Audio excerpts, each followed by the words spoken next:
Hey, welcome to Neversink Farm and welcome to the tomato house. I want to talk about hard pruning tomatoes. I get that question a lot, like where are the leaves? Why do you cut the leaves off the bottom? What's going on? The way I farm tomatoes is I do them inside, I do them to a single stem and I train them up.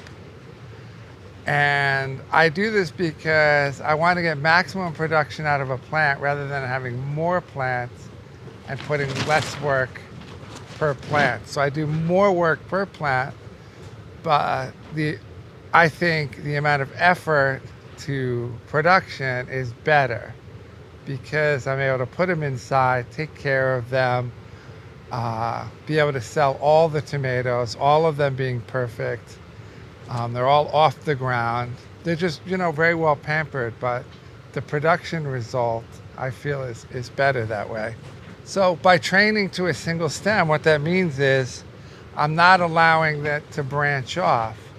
So when a tomato puts out what you call a sucker or branches, I clip it off. So you can see here's, it's starting to branch here, but it could branch anywhere. And I'm making sure that I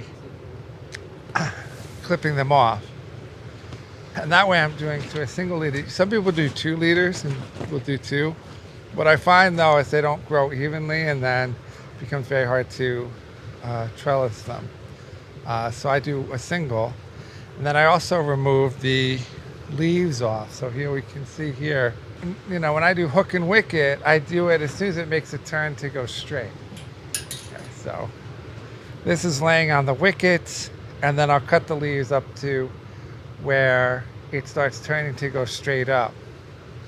If you're doing like a lower and lean situation, then a good rule of thumb is to do it to the next fruiting spur that's ripening, that's starting to ripen. And that would be this one here. Okay, so this one's starting to ripen here. This one's ripening. So I would take all those leaves off.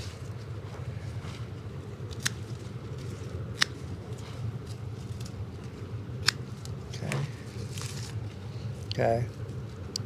Now, why do I take the leaves off? Well, the older leaves just stop adding fertility to the plant. They don't feed the plant anymore.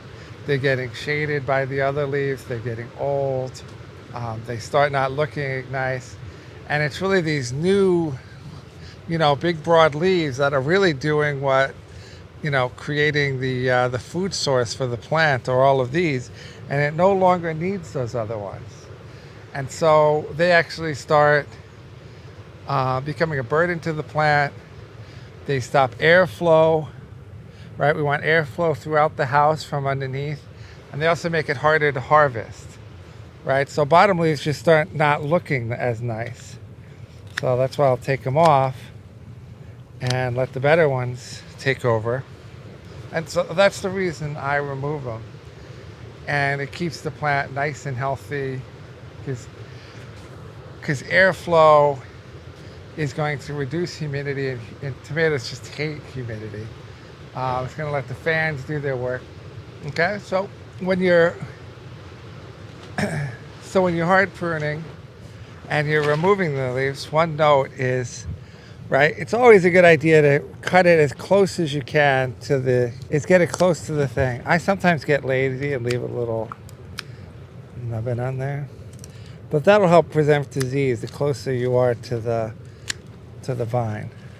Do I do it every time? I probably get a little lazy because I'm trying to go really, really fast, and so I don't do it as much as I should. Anyway, that's hard pruning here at Neversink Farm, and thanks for watching, and until next time.